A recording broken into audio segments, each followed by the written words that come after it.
Everyone, welcome back to a brand new episode of Trash Talk. I'm here with a very, very special guest. Would you like to introduce yourself?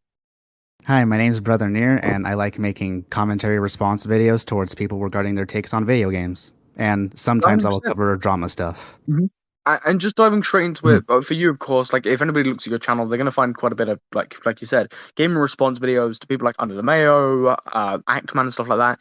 So, like, what got you into that genre of content creation? Was it like videos you watched, or did you just like gaming? Like, what was your thing that got you into the YouTube scene? Honestly, it started because of like a YouTuber I stumbled upon named Mischief, and Hmm. like I decided to join the server one day because I was looking into the Bonza drama, and later on in Mischief's server, a little like stupid Discord drama came up where there was a guy named Smash, right? Smash Yeah. 97, not Smash Bandicoot. It was another Smash. Mm. Um, and it was over some dumb shit over like Outriders, like the video game Outriders, and like Hmm. Mischief and Smash had a very stupid spat with each other over that. And then Oh, like geez. based on all of that, I was like, maybe making a video about this isn't such a bad idea. And Yeah. then that's when I started my first channel, which is gone now, and I started making YouTube videos since then. Well, and like I guess like you said, like with your first channel, would you want to talk a bit about like that? What happened to that in like the end? Like I'm assuming, what did it get terminated? Well, like what was the story with that? I made a very shit video on Griffin during the Discord drama he had. Mm-hmm. And I took a very huge beating when it came to that video, and it led No, to no. me um just deleting that channel because it was such a big fucking L. Oh, fuck. So like when you do take an L like that, of like to the point where you feel like it's necessary for you to delete your channel, how do you come back from that in the sense of content creation, your reputation? Like how the fuck did you manage to come back from that in that sense? Uh, so remember the guy I mentioned earlier, Mischief? Mm-hmm.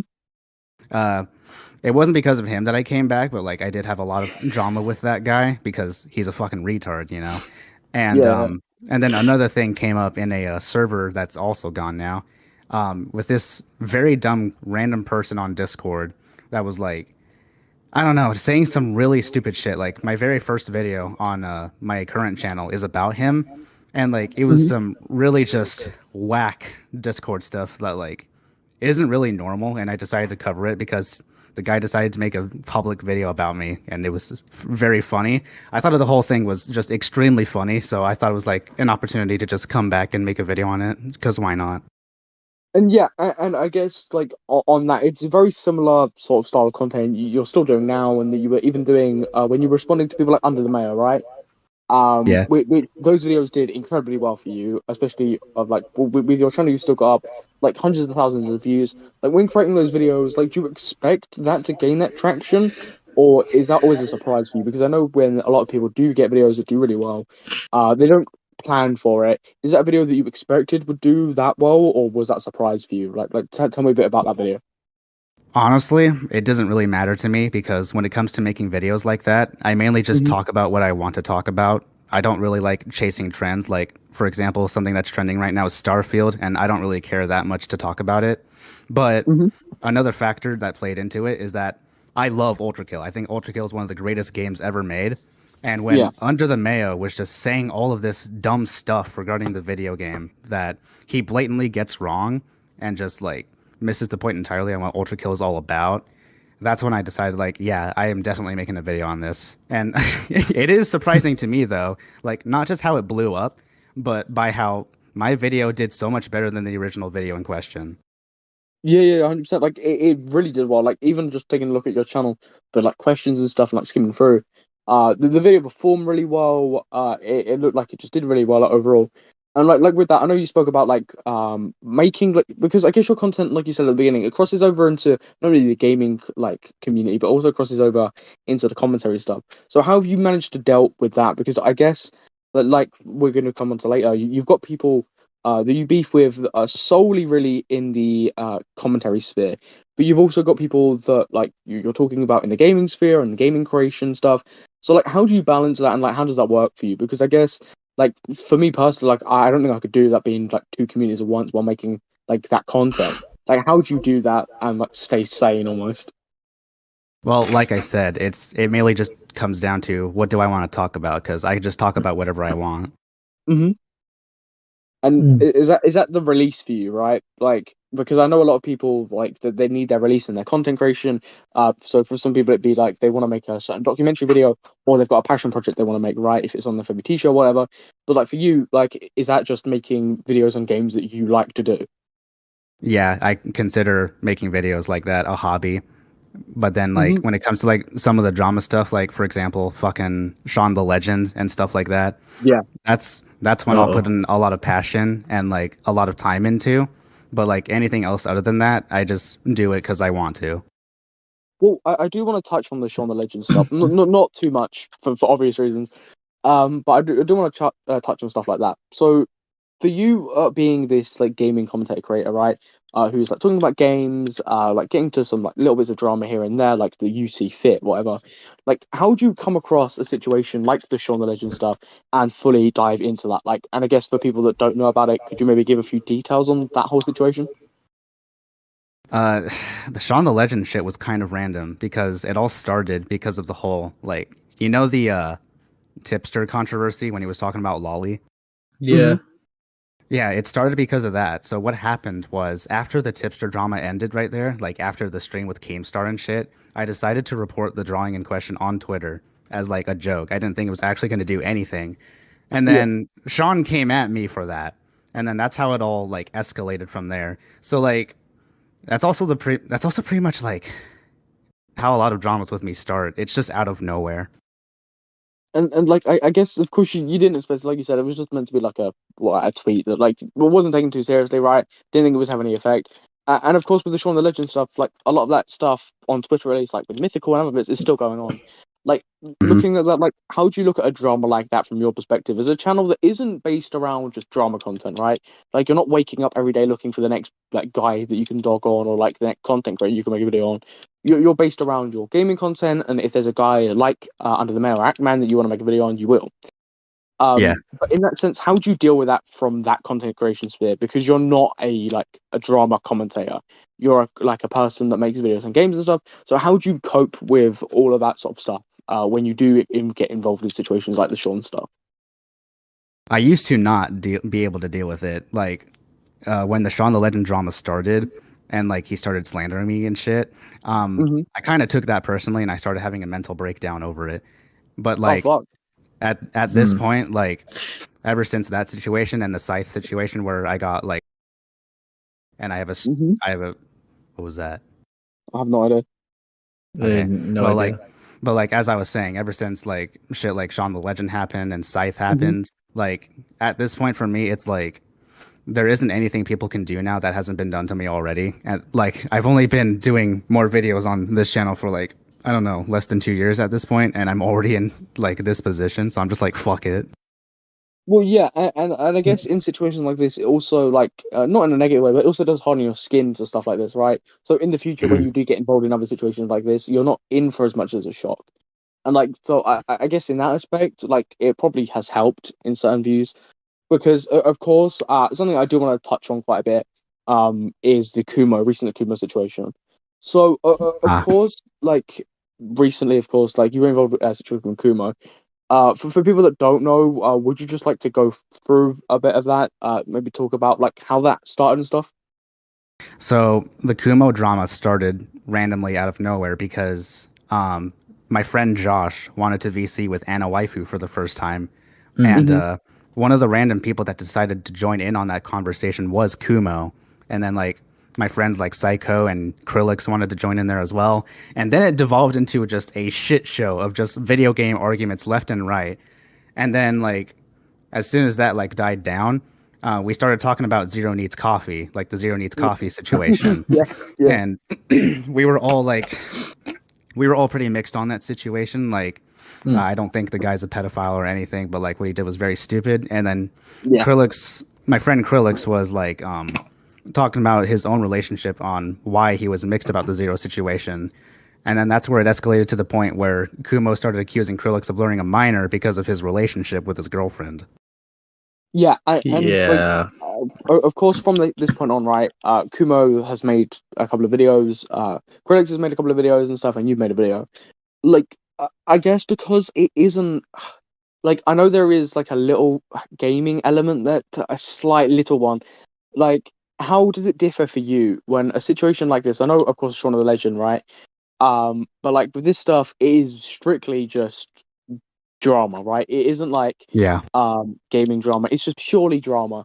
Like, how do you it deal with that is. as a, like I said, like a content creator who isn't like, they didn't start out like that, whatever. Like, and because of like how large the accusations are, like how do you deal with that, and like how has that affected you and just the people around you in general? How it's affected me and people in general. Well, first of all, a lot of Yeah. people were pissed at Kumo. First Yeah. thing. As for me, I took it as content, man, easy content, because just Kumo's ranting about me and his video on me, like it added nothing of like, it isn't nothing against me. Like there's nothing to like even debate, but like because of how like funny the video was and all of his Mhm. accusations, I just felt like, yeah, let's make a video on this because Kumo's fucking stupid. Well, like, I guess for a lot of people, right? If a video like that was dropped on them, I feel like there would be quite a bit of panic, right? Like, I feel like, especially with those large accusations, because I feel like, again, those accusations, like, usually are backed up by quite a significant bit of evidence, large connotations. But this situation isn't that, right? It isn't Nah. backed up by a large amount of evidence. It isn't backed up by large connotations. It's backed up by a disagreement. And I feel like, I guess it levels up the situation, but it didn't play out like that publicly, right? With Kumo's content and stuff. Like, what is your thoughts on the whole situation, the whole, looking back at it now? Like, now it's sort of died down and stuff. Like, what's your thoughts on how it all played out? Like, are you happy with how it played out? Are you like happy with like how you like dealt with it? Like what's your thoughts on that stuff looking back at it? With the video I did and the debate I had and all the response streams that my boyfriend did, I would say I'm Mhm. pretty happy with it because like it, I think it perfectly highlights how stupid Kumo was in that situation. Like, Man. I guess from like an outsider's perspective, because I'm very much on the situation an outsider's perspective, right? Like, again, I'm not like a close friend of Kumo. Like, I've only really spoke to you a couple of times. So from an outsider's perspective, the situation felt, I don't know, like I remember watching Krelix's video with Krelix was there, and T Crank and a bunch of others. The I heard like, about that. yeah, yeah, good. Like Kuma's video and Krelix's video, like Kuma's video felt very random in the events that were being brought up, the stuff that was being brought up. It felt like a very random situation to be taking place. It Oh, for felt like there sure. was no narrative there, and like I guess for me, like looking in at it as like a commentator, just a full-time commentator, it's very hard to like unpick a situation like that, and I felt like that's what the very vibe was from the people that were also watching. It was a very like hard situation to unpick and to see what was genuinely going on there because of how cloudy Kumo and just that whole situation was in general. Oh no, for sure. I do feel like the whole situation just came out of left field, if you know what I mean. I Like, actually have a question. mhm, of Yeah, course, yep. so brother Nier, was it true that like Kumo was saying like you weren't being accused of like pedophilia because it was like a mental disability or whatever? Oh yeah, 100%. It's in my video. You can see the section there where he's Yeah. like, you can't accuse someone of pedophilia because it's a disorder. He straight up said that. Dude, So what? Why? like, I guess looking back at that, right? Like you can only help but laugh. But like it is a situation that like I know, looking in myself as a commentator, it is a situation that's very hard to navigate, and it's stuff like that throws a bit of a spanner in the works with whose side do you really agree with, right? Because it was like a very he said she said situation, right? Like there was no like loads of evidence. It wasn't like it was like a boatload of stuff. It was just Well, I a actually do guy. want to. I do Yeah, want to go on. touch upon the. I do want to touch upon the he said she said situation a bit Hmm. because like since we didn't have the VC itself recorded where like Kumo was taking things out of proportion in Josh's VC, so Yeah, like yeah. since we didn't have a lot of evidence to support our claims, the next best thing I came up with was to do testimonies. So I invited people that were in the VC to testify that yes, Kumo said this and that. Hmm. I considered that the next best thing since we didn't record the actual VC we had. Yeah. Wait, so is there a reason why you couldn't record it, or did you just not think about it at the We time? didn't think about it. Yeah, that's Well, unfortunate. And the reason we mhm. didn't think about it was because as I think Psycho said it best, is that we wanted to respect Kumo's privacy, and like because of that, it was one of those situations where we were trying to be good faith, and then it ended up biting us in the ass because we didn't record it. That's fair. It's Yeah. also, like you said, it's a very random situation, right? Like, I can't imagine Yeah. you going into the VC thinking, oh yeah, by the end of this, like, me and my friends are going to be like a fucking, like, be attached with like fucking these sort of allegations, right? So I guess you're not going in to record, and Oh yeah, it's definitely. like in my like point of view, I guess it's unnatural to like going to a VC or like automatically recording. So I guess like from that like situation, it's just Kumo is kicked off. And Yeah. of course, like normal people, unless you're like genuinely like really paranoid, you just don't think to record, right? You're just in the moment. Yeah, no, it was very in the moment. Like we didn't think to record it because we didn't think Kuma was going to bring it to YouTube, but he did. And like, yeah, we're not really paranoid about anyone like saying stupid shit about us. Like whenever someone says stupid shit about us, we just take the piss out of them. It's no big deal, right? It's just Discord drama at the end of the day. Well, Yeah. it was very random, right? Like Yeah. I felt like looking at the situation, it's one of the messiest situations I've seen in recent times, especially with commentary. Because like I spoke to people and I didn't get a straight answer with what the fuck was going on. The only person that gave me like a concise story was Mythical. But again, he was a bit more closer than the average person would be. Anybody else I spoke to had no idea what the fuck was going on, really. And Like when Mythical I told felt me like. when I met Mhm. Mythical, that was actually during the Kumo drama, and Mythical was pretty much like, "Yeah, by the way, Kumo made a video on you," and we started talking to him about it, and that's that's actually pretty much how I got to know Mythical a lot more because I found him from the Shaun the Legend stuff, and like then after the Shaun the Legend stuff, he would talk to me about Kumo. Well, I guess then on that note, then it's been like a pretty busy couple of months, right, for you and like dramas and like meeting new people, right? Because like you've met Mythical and stuff, and as well you like not properly, but right. For people that don't know, there was a VC that took place a couple of like what was it last week?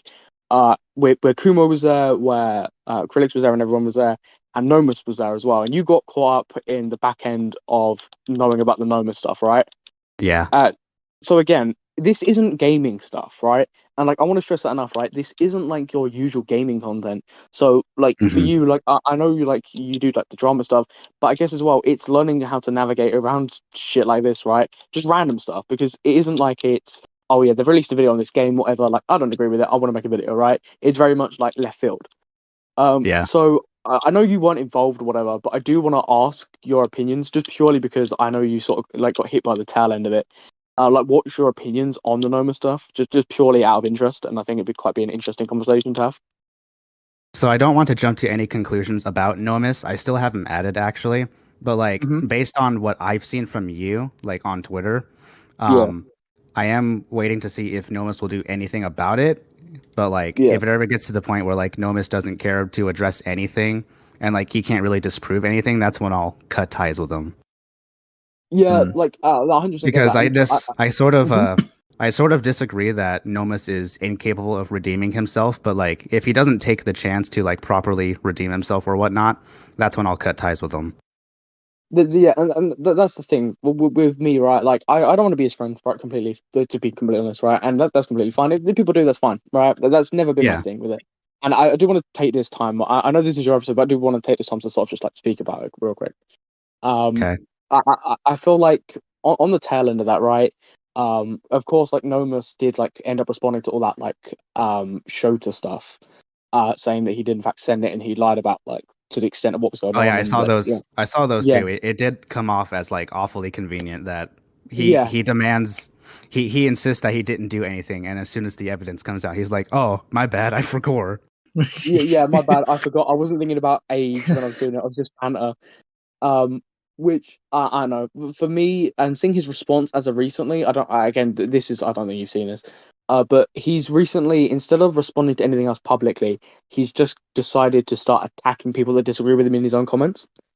Including a user like one of his old friends called Jab, who put a comment and he's just like decided to attack his personal life and his personal Mm. decisions. So for me, it's very telling of what kind of character Nomas is. The extent where you've been called out for all of this, and you've been very like Billy Big Bollocks about it all the whole way through. To the extent where evidence gets shown. and you don't respond. And like I guess for you as well, right? You've been involved in so many small commentary situations as of recent, and like that seems like a common pattern, right? There's just not enough people that are showing evidence. Kumo didn't show any evidence for his claims.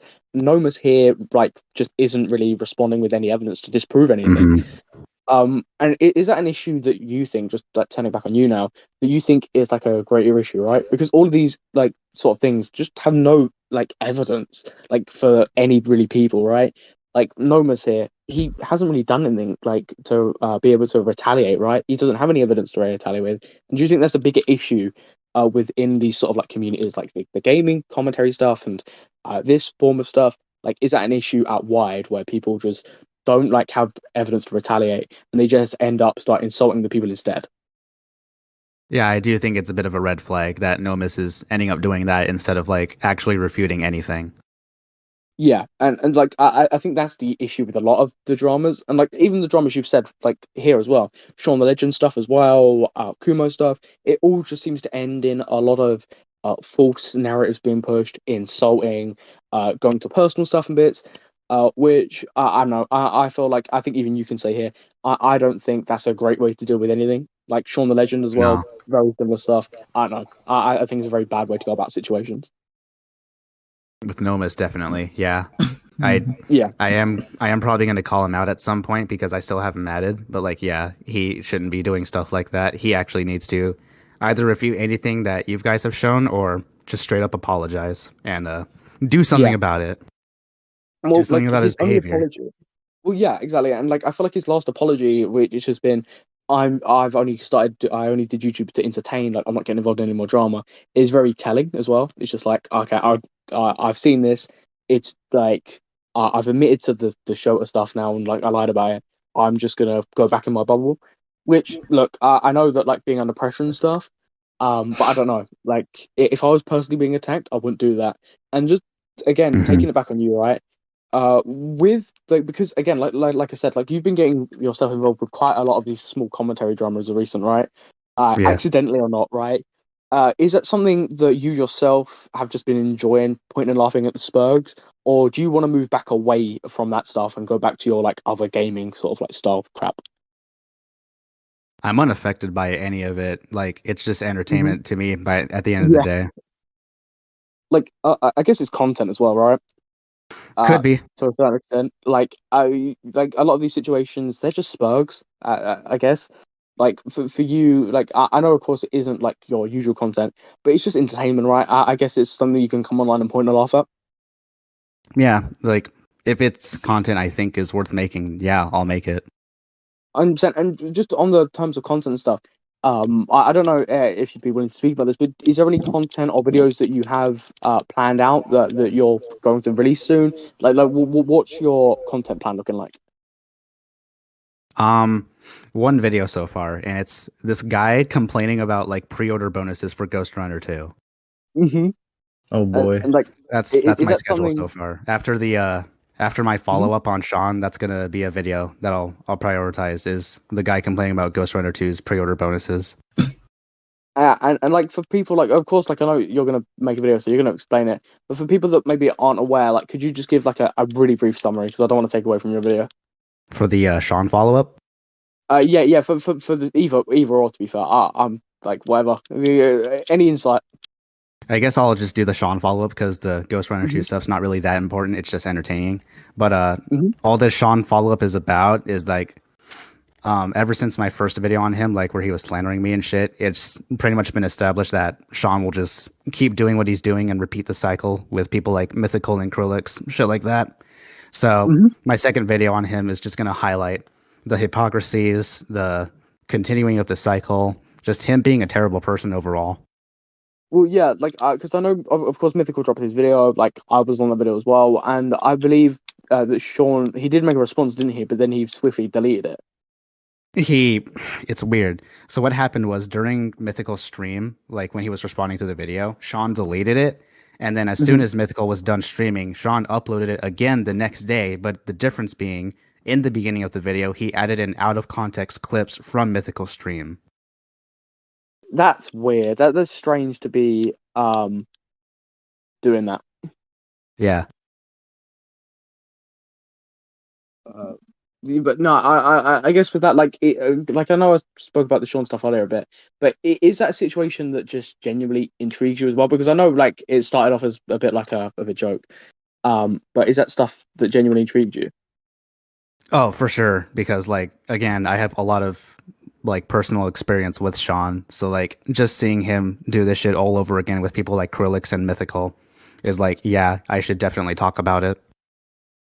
No, no, 100%. Like, I guess it's something not only interesting, but like you said, you can sit back and watch as well, right? From that perspective. Yeah. But no, like on that note, like, is there anything, Ace? Do you want to ask any questions? Let me think. So, I guess I'm actually trying to think real quick. Sorry, my bad. Take your time. Yeah. I was caught off guard. I was looking through Brother Near videos at the moment, you know. So I saw in your community tab that it said that you got your Twitter suspended. Like, how did that happen? Yeah. Lolicons happened. How many times have you had it suspended at this? Is this like your first time or? No, this would be my first time being suspended. But it is also my second account because the reason why I deactivated my first one was because I was done with Twitter at that point. But the reason why I made a second one was because my friends were still on there, and then like with arguing with Lolicons, that's how I got suspended. Fun. Are you gonna like make another one or no? Oh nah, fuck that. I'm done with Twitter. W. Well, actually, I guess that's like a bonus of the lolly stuff, right? It got you away from the fucking worst social media platform. Yeah. But no, just on that note, like, I really do appreciate you coming on the podcast for like 30 minutes and just speaking about your content, the dramas you've been involved in, and just going through a lot of that. Like, I really do appreciate you coming on. Yeah. Anything. Yeah, no worries, man. And thank you, everyone, for watching this episode of Trash Talk. If you did enjoy this episode of Trash Talk and do want to check out Brother Near, all of that stuff will be linked down below. But I've been your host, Samuel, and I will catch you in the next episode of Trash Talk.